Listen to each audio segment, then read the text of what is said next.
There's a code of silence that we don't dare speak. There's a wall between us in a river so deep. We keep pretending that there's nothing wrong. There's a code of silence and it can't go on.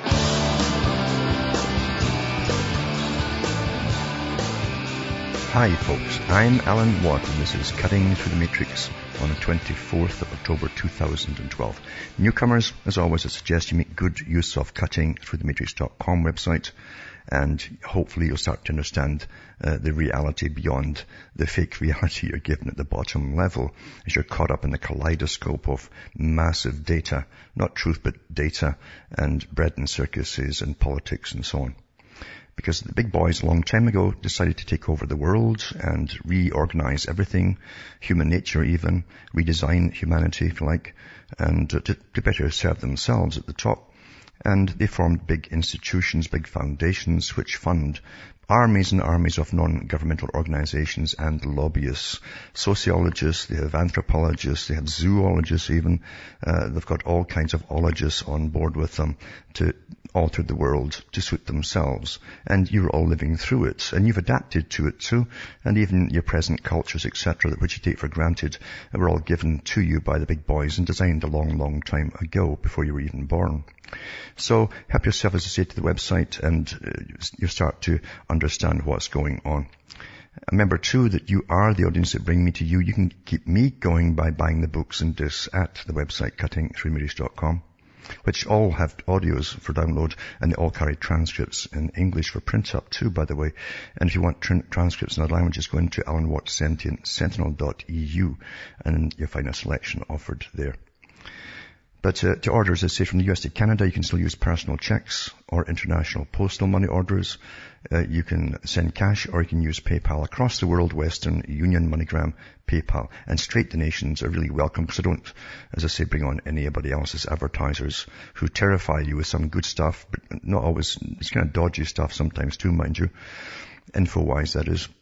And then they sell you the antidotes so you can live forever through all kinds of catastrophes. So I depend upon the listenership to just keep me ticking over. This is not an enterprise. It's not an ego thing. It's just a simple, it has to be done. Somebody had to come out and start talking about the truth for a change. But we live in an amazing times because, as I say, everything that's happening today, everything that's happening on a large scale, from the amalgamation of the central banking systems across the planet, the rise of the International Monetary Fund, under the auspices of the Bank for International Settlements in Switzerland, all planned by the Council on Foreign Relations, which is just one branch of the Royal Institute for International Affairs, planned over 100 years ago. We're living through that time when they amalgamate countries, just like you amalgamate businesses together, corporations and conglomerates, and that's what we're living through today. And we all have to get a new culture brought in. The old culture is pretty well gone, actually, and what you have now is the defunct culture that really is rather debased. It was meant to be debased, and mind you, human beings like to be debased because they think they're free when they're being debased. It's quite interesting. If you've ever studied revolutionary movements, you have to understand they wrote about all this even 200 years ago, that they'd bring all of this in then, because you see, we've been under revolution for an awful long time. Most revolutions, remember, are not bloody. They're cultural revolutions.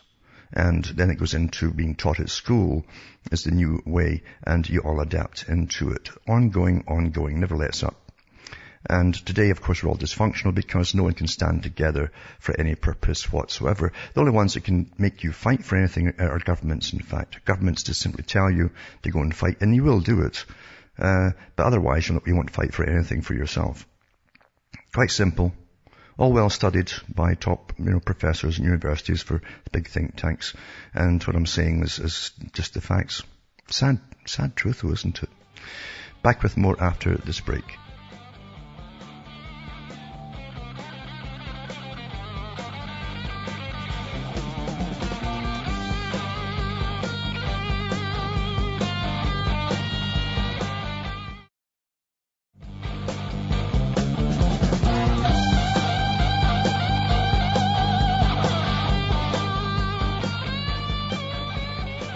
Hi folks, we're back cutting through the matrix, and folk don't know, as I say, they don't know that there's a constant revolution going on. It's not by the people themselves, because nothing changes from the people's end of it. The grassroots things, if they're not planned that way and authorized from the top, never get off the ground. Plato talked about that. All culture is given from the top, and now it's fomented through your media, entertainment, and of course even through your education. You must always get it into education. And all that was, remember in the old revolutionary circles, all that was had to be destroyed to make room for the new, which would replace it. That meant all of the existing structure of communities, families, everything had to be utterly destroyed. The state would come in and take over all the aftermath. That's what you have today. Massive governmental agencies and bureaucracies dealing with the aftermath of it all. Never mind the National Health Service, and etc. But part of it too was to hypersexualize people. And that was one of the easiest and quickest ways to destroy society. Many of the big players who worked and had experimental schools back in the 1920s, for instance, they were given permission to do things in those schools that other folk had been hung for in the same countries like Britain. But Lord Bertrand Russell was given an experimental school where he would try to hypersexualize children before they were at puberty age, in fact, to see if they would literally carry on through life, never bonding for any length of time. They just want to go from partner to partner. That was successful, and therefore it's been instituted into society today. And you have all these movies which augment that too. Oh, you're bored with your partner. They don't look like the latest boob babe they put on much music television or whatever. And everyone's dissatisfied and everything's chaotic. And of course the courts make a bundle of it because they love divorces and things like that. They live off all of the aftermath. Because the courts have a lot to do with it, because they actually belong to the original revolutionaries. That's where the court system came in. But folk don't know all that. And as I say, we're living through the time of chaos before they bring in the new system. You have to worry about it, because as you go down into more chaos, in will come the genetic boys and create new kinds, just like Brave New World, new kinds of humans that will never be unhappy. They'll slave away for their masters forever, and they can't possibly complain or even think of complaining. And the masters will have a smaller, more efficient workforce to serve them down through the future. Now, in Britain, they're making hay over, mind you, they love this kind of hay because it distracts as well and detracts away from the massive money they're still pouring into this new Soviet Union called the Economic Union, the Parliament in Europe. However, it's a symptom of how far we've gone down, we've plummeted, because the characters involved that I'm going to talk about all lived through the 60s, 70s, etc. But they're already hypersexualized before that, because this has been going on for a long time, even the 50s. But Jimmy Savile, as I say, has been, it comes out after he's dead about just how bad this creep was, and how he was covered up by all the people who worked with him, etc.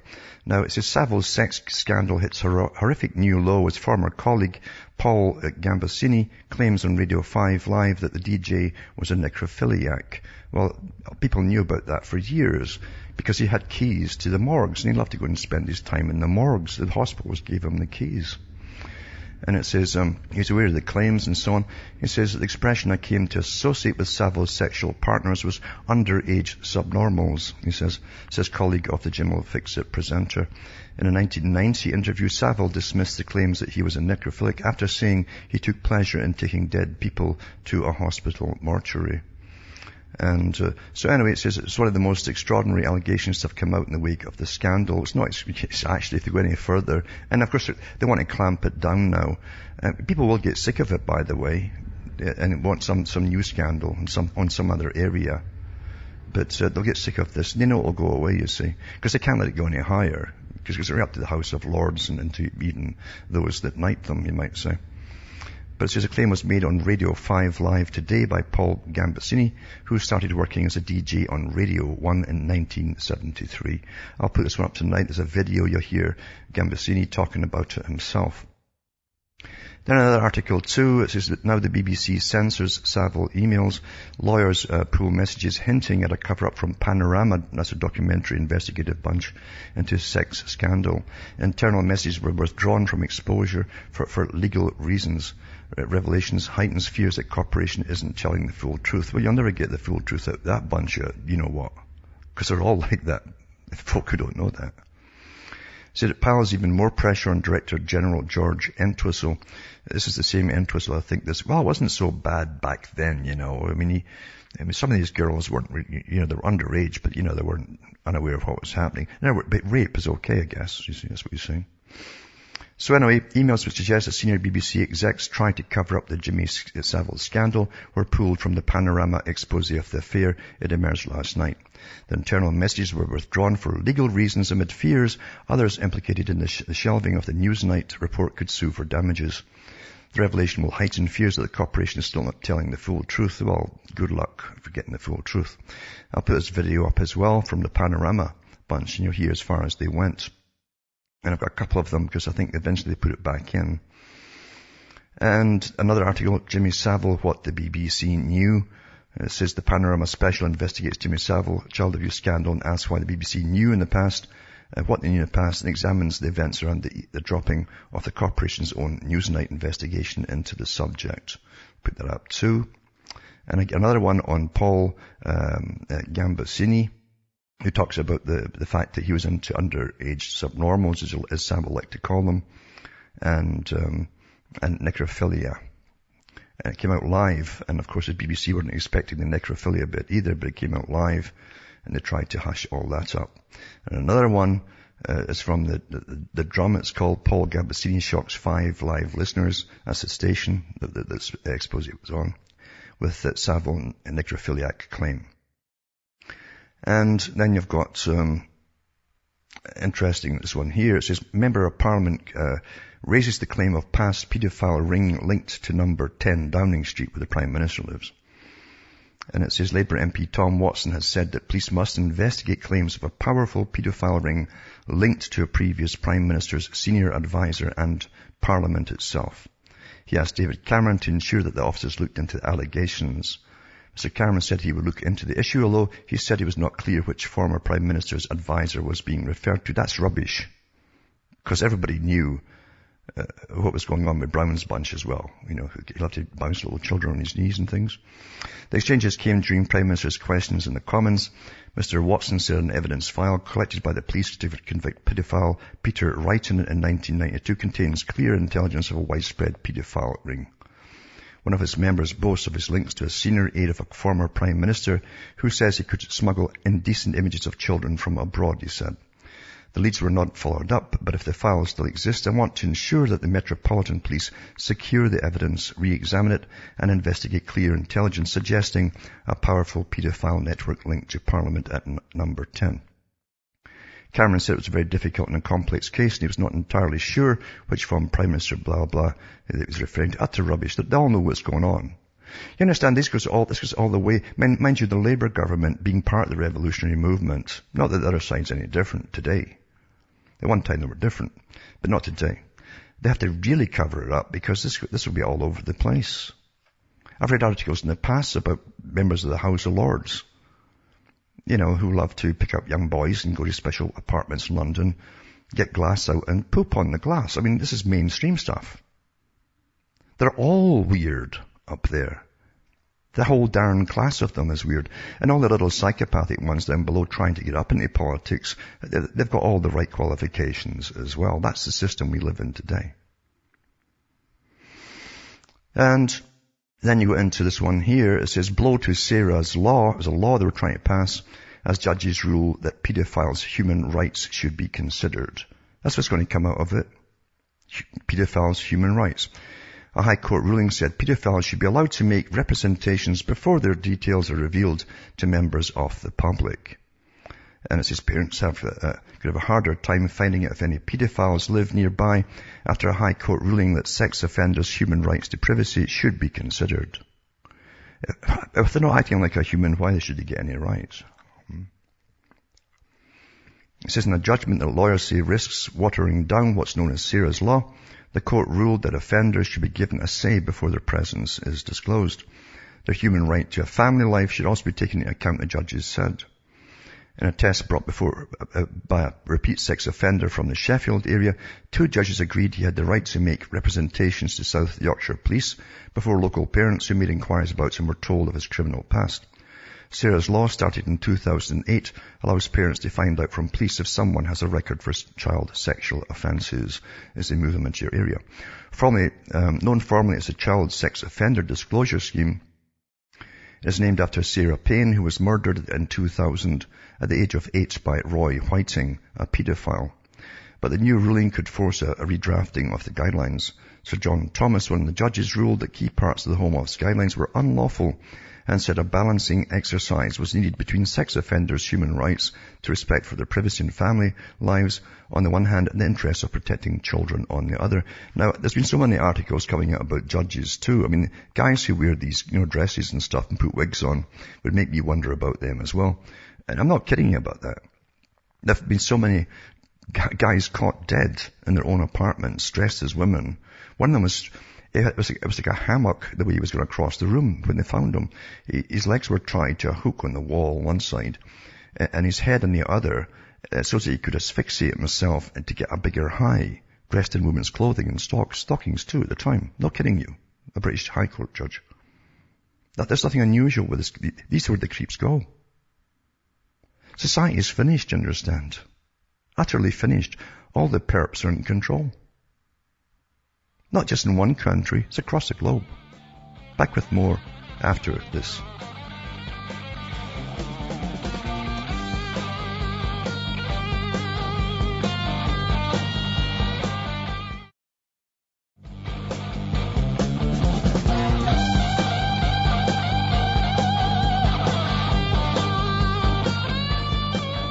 Hi folks, we're back cutting through the matrix now.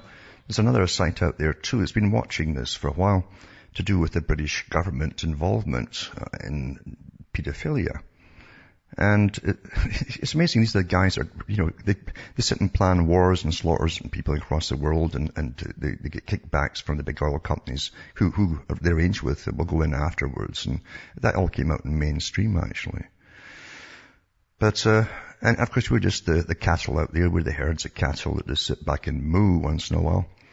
But it says here, a taste for animals and children. It says ex-Deputy Labour Party Lord Mayor John Johnson caught with hundreds of child rape images on his computer. The ex-Deputy Labour Party Lord Mayor John Johnson has been hauled in to face charges of downloading the most sickening images on the internet involving the rape and violent abuse of small children. Johnson was charged with downloading hundreds of images of child molestation. Some of the images depicted sadomasochistic rituals with children being tortured and raped by multiple adults. The prosecutor, Mr. Giles Beaumont, said this charge relates to an extreme level of child pornography. Some images involve animals.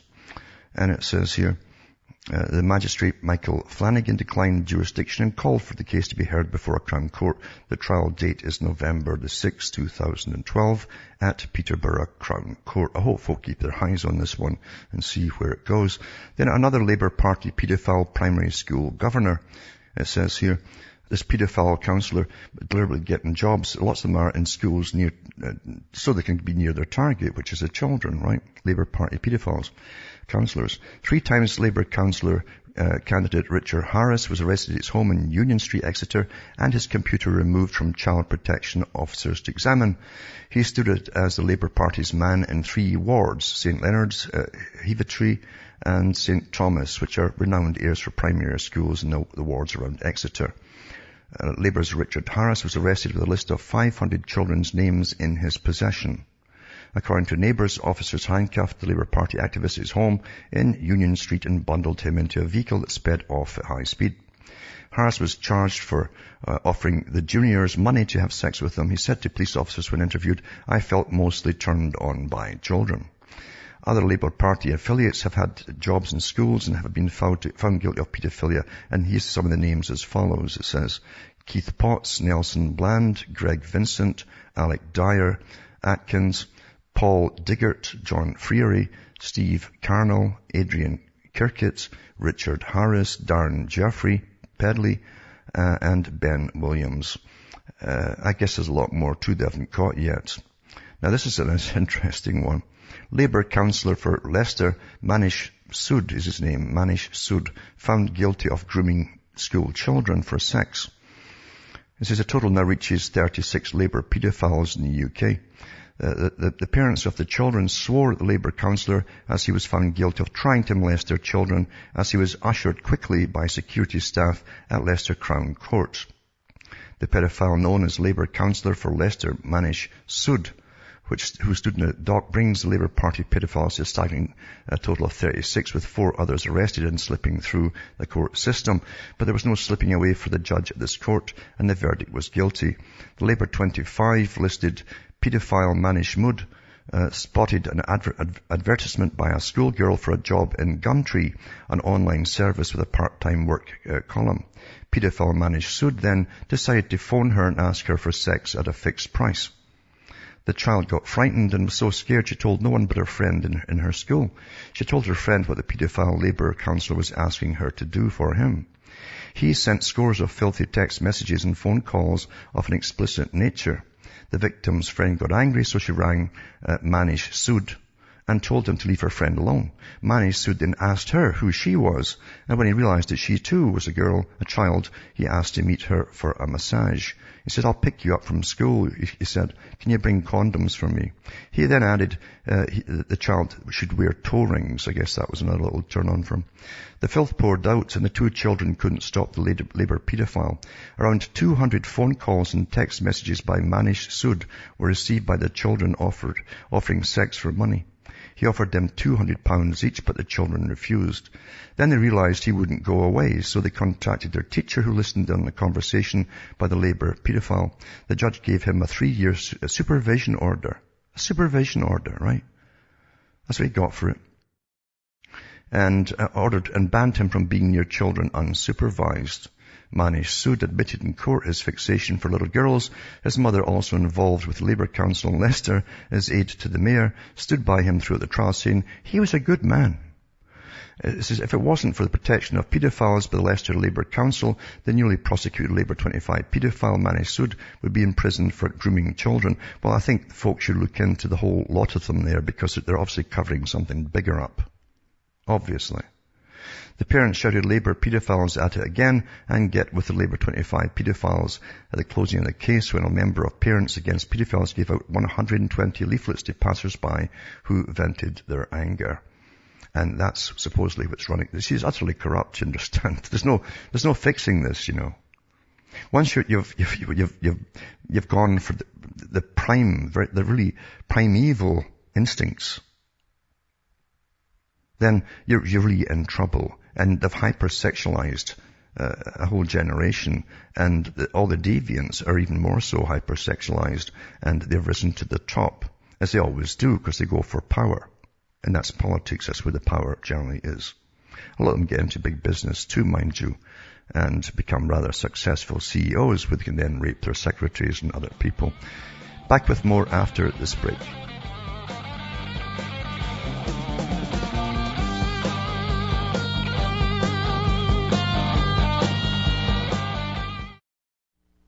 You're listening to the Republic Broadcasting Network, because you can handle the truth.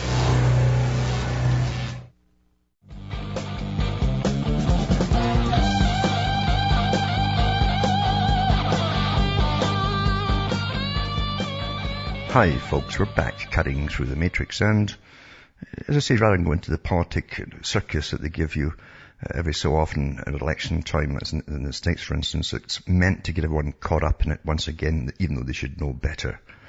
Then I'd rather do this, which just shows you the types that are up there, all through all the systems of politics, by the way, especially in the revolutionary guard, you might call them, the ones who are always pushing for change, because there's a definite pattern and a direction of change that they want to take us all into. That's why we're actually here in this mess we're in. They don't see it as a mess, they see it as success, because we're all dysfunctional now, you see. But this one here, this article goes on, and I've mentioned now the Kinsey report, the big fake Kinsey report funded by the Rockefeller Foundation. Kinsey himself was a homosexual paedophile too. He hired other ones to do awful things with children. And he hired prostitutes and pretended they were just average women and came out with all these fake studies to try and push through, become the expert as well in course, but push through all the new changes of laws to bring down, destroy society, especially marriage and all the rest of it.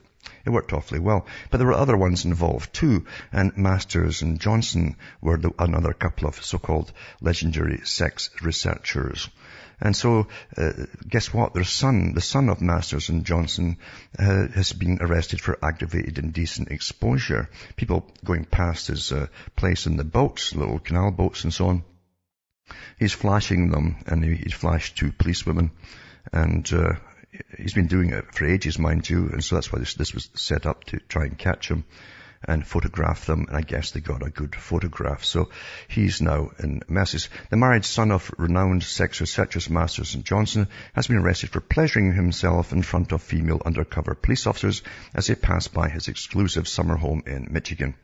Charged with aggravated indecent exposure, William H. Masters III, 60 years of age, was released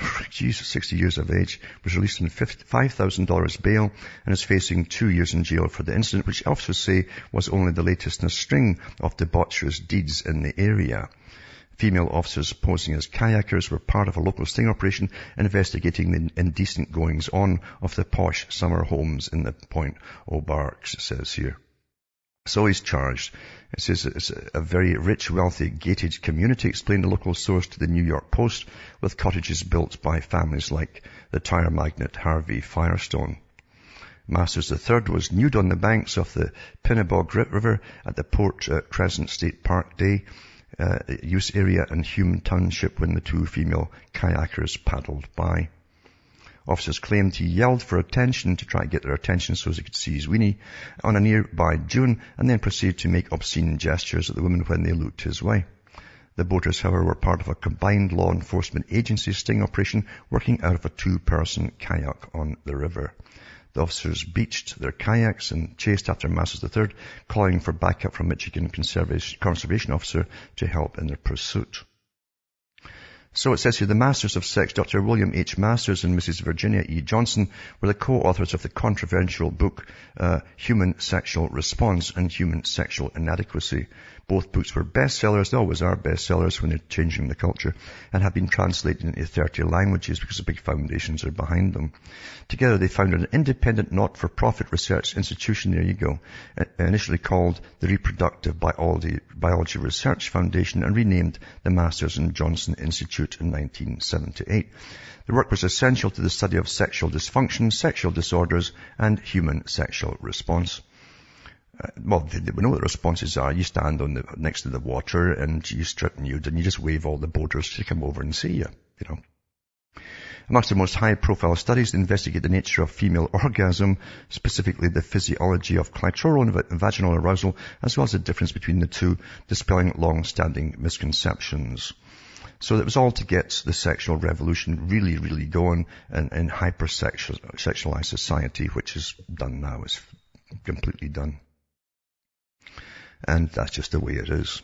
Now also too, the National Health Service in Britain, the National Health Service, the one that makes sure that most children go down, at the toilets, or else they go up chimneys.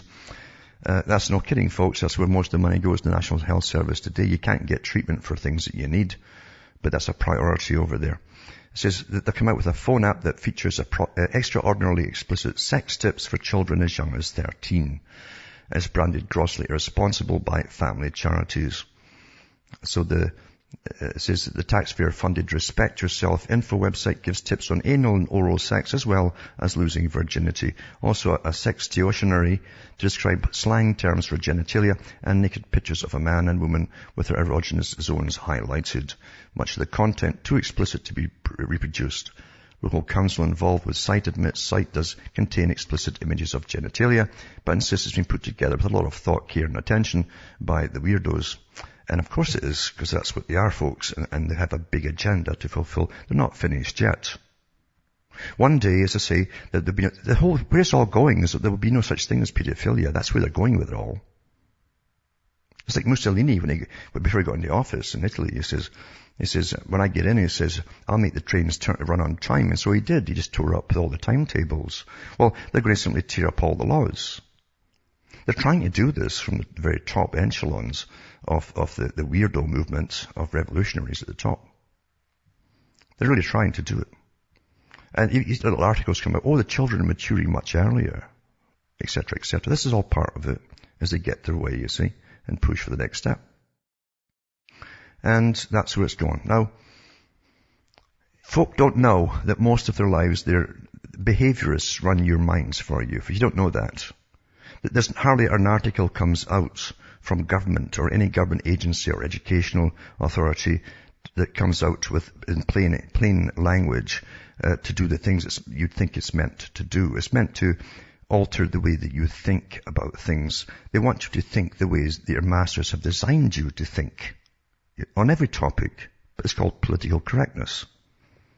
And it does alter your behavior. Behavior modification. They use Skinner and guys before him and after him to find ways to alter behaviors of the masses of humanity.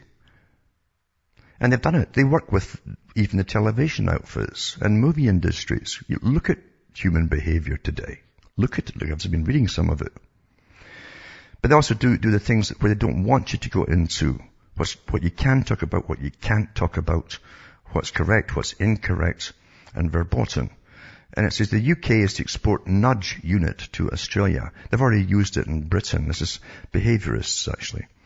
This is an innovative UK government unit aimed at changing people's behavior for the better. Now, who decides what the better is? It's always to suit those who rule you, you see. It's exporting its expertise to Australia. Officials from the Nudge Unit, a world leader in behavioural change tactics, will work with the New South Wales government across a range of policy areas. The Cabinet Office unit comes up with ideas to nudge people into action rather than relying on government intervention. It's helped the UK court system increase the number of fine payments, see, for the government, by sending personalised text message prompts, reducing the number of bailiff interventions by 150,000 and generating about 30 million, which is $46.75 million US dollars in annual savings. So they're altering your behaviour. Remember, the Prime Minister talked about it. We can make the people want to pay taxes. He didn't tell you they're going to use his techniques to harass you. You see? It says the unit also claims to have increased tax payment rates by 15% by telling late payment payers that most people in their town had already paid. There's a herd mentality. If they've all paid, I better pay too. Generating a further 30 million, which is 46.75 US million. And it says, Minister without portfolio, Grant Shapps, said the UK government was a world leader in the innovative use of behavioural change tactics. The work of the unit has improved public services and saved taxpayers' money. They can fleece you, eh? So I'm proud that it will be recognised on a global scale. The Cabinet Office refused to reveal how much the deal with New South Wales was worth, claiming it was commercially confident. So it also changes what you say about things, what you don't say about things as well. They actually set defaults in your brain to make you embarrassed. If you say something, really some genuine query that you want to get off your chest to find out the answers to, and the rest of them around you are trained to attack you. You can't say that. You're a blah, blah, blah, or a blah, blah, blah, or a blah, blah, blah. They give you slogans back that meant to shame you, and that sets your default position. No kidding, folks. That's how simple it is.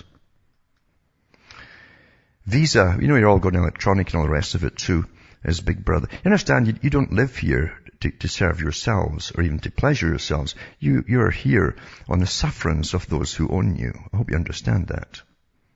I hope you really, really understand that. That's the truth of it. But anyway, you can cash this, etc. Visa says you can kiss your signature goodbye. From April the 1st next year, all Visa card present transactions will use a chip and personal identification number, their PIN number, at the checkout. And scribbling your signature to pay for goods or square off your restaurant bill is set to become a thing of the past. It says all plastic transactions on Visa cards will soon require a 4-digit code, with customers no longer able to sign for the purchases, etc., etc. And another article I'll tip up tonight too is impacts of genetically engineered crops on pesticide use in the US the first 16 years. And it says that genetically engineered herbicide-resistant and insect-resistant crops have been remarkable commercial successes in the US. Few independent studies have calculated their impacts on pesticide use per hectare or overall pesticide use, or taken into account the impacts of rapidly spreading glyphosate-resistant weeds. A model was developed to quantify by crop and year the impacts of 6 major transgenic post-management traits on pesticide use in the US over the 16-year period.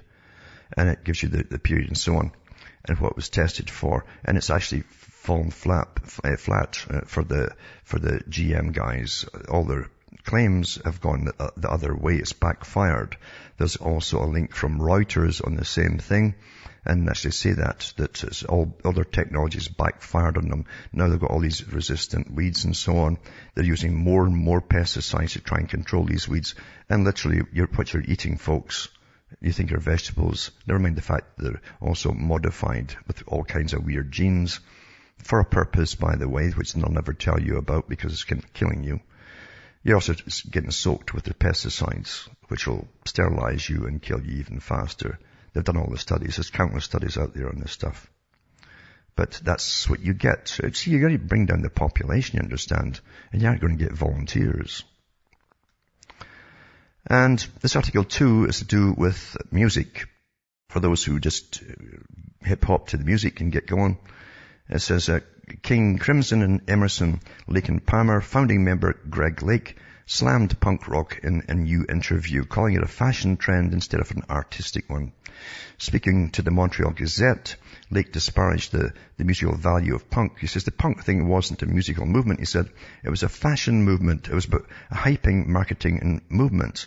There was no real music there, no cultural revolution there. Punk was, this is Sex Pistols manager Malcolm McLaren trying to whip up some media hype to create a genre that everybody could ride on the crest of another marketing wave. And it's true, it's a big, massive marketing wave, Lake added. It was only a question of a few idiots wearing tartan kilts and putting gel in their hair so it stood up like spikes. If that's a cultural movement, then I'm the president of he says, effing King Korea, he says.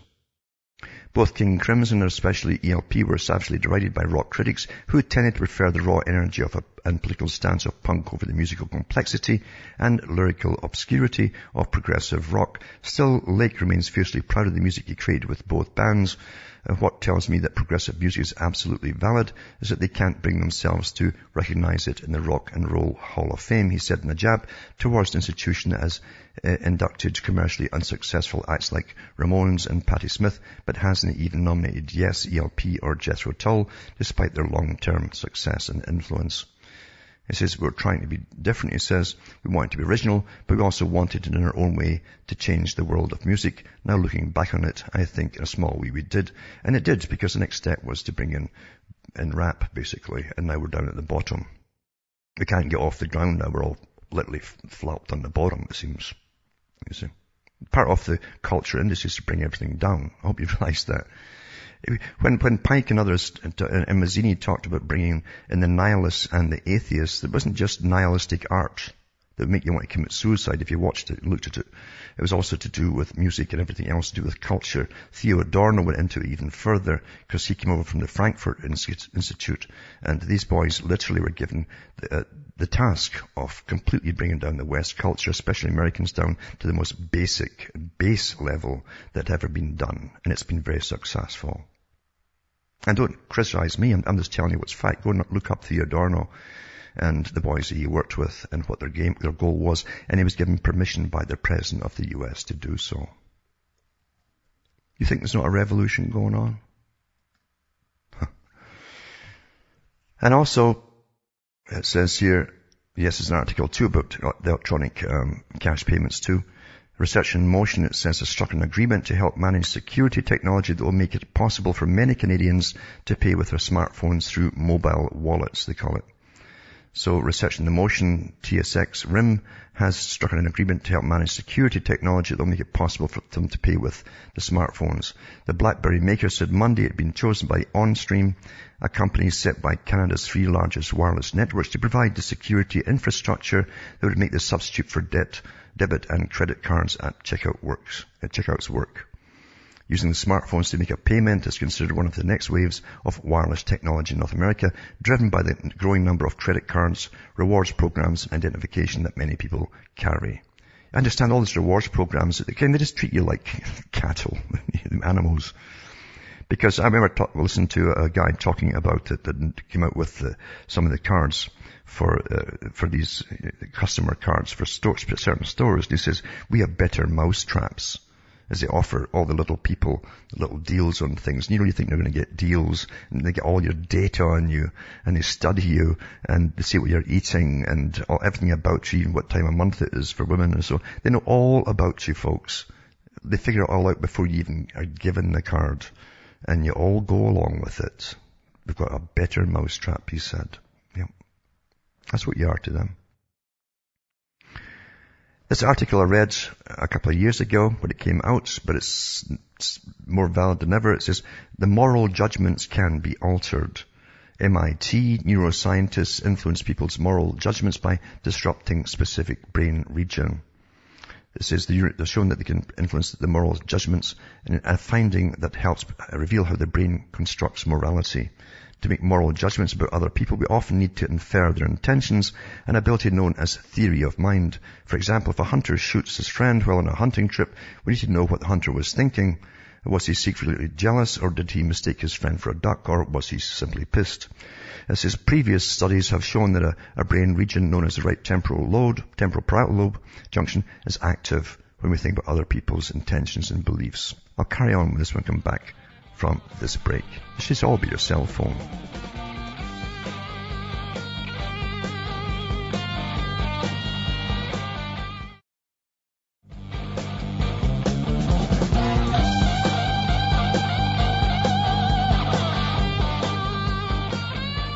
Hi folks, I'm back. We'll go to Justin from Florida, who's been hanging on the line there. You still there, Justin?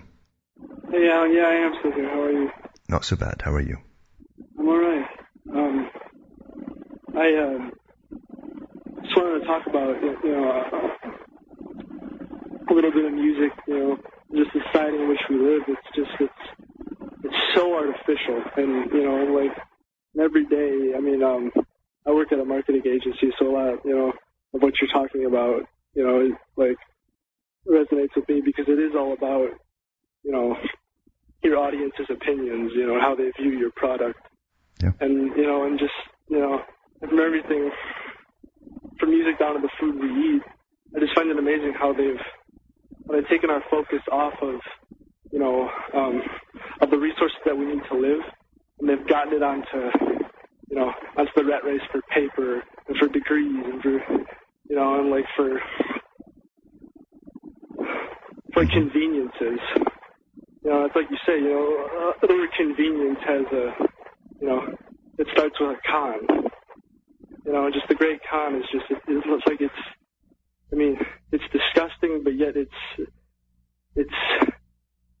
a marvel, at how they've been able to control so many people. So, even though it took them a long time, it's just incredible how they've managed to pull it off thus far.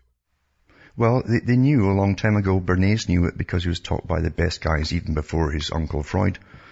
And this is an old science, and these guys especially knew it because they were the forefront of the revolutionary movement, by the way, Freud as well. And they knew they could actually transfer sexual instincts to any product. It starts off with dress for women and go on from there, and they could really alter behavior, again, through advertising and putting out high-profile women out there, celebrities, and other people would copy them. Now it's all embedded in movies with their highly erotic sexual scenes. This just got to be better than what you're having at home. And it just goes on and on and on. And they've destroyed society. No one's happy with anyone anymore. And when you're hypersexualized like that, you cannot reach a normal state of satisfaction. So they go for the next level and the next level and the next level. It's a well understood science. And you've got thousands of think tanks working on it, all with foundation money and your tax money to do that. And literally people, it's like the rat that was stimulated from the brain, eventually with wires in the brain, it was going to sexual areas. The rats would continue feeling this pleasurable instinct. It would never feed itself, and eventually it would die in that state rather than eat. Humans actually are much the same. So all these unconscious desires, they can actually transfer onto other things and sell them very cleverly through very good marketing, because the marketers are at the top of the tree in this whole science, you understand? Yeah. Yeah. It's all about the mind and, all about... And peer pressure, it kicks in, yep. And then the school has the big job of hypersexualizing the children at school. And plus there's a whole massive industry of media and television aimed just at children to take over from that too and augment it. So they'll have no chance growing up in any kind of community or family situation at all. Yeah. Mm-hmm. Enter Big Bird.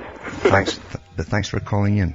And from Hamish myself from Ontario, Canada, it's good night to me. Your God, all your gods go with you.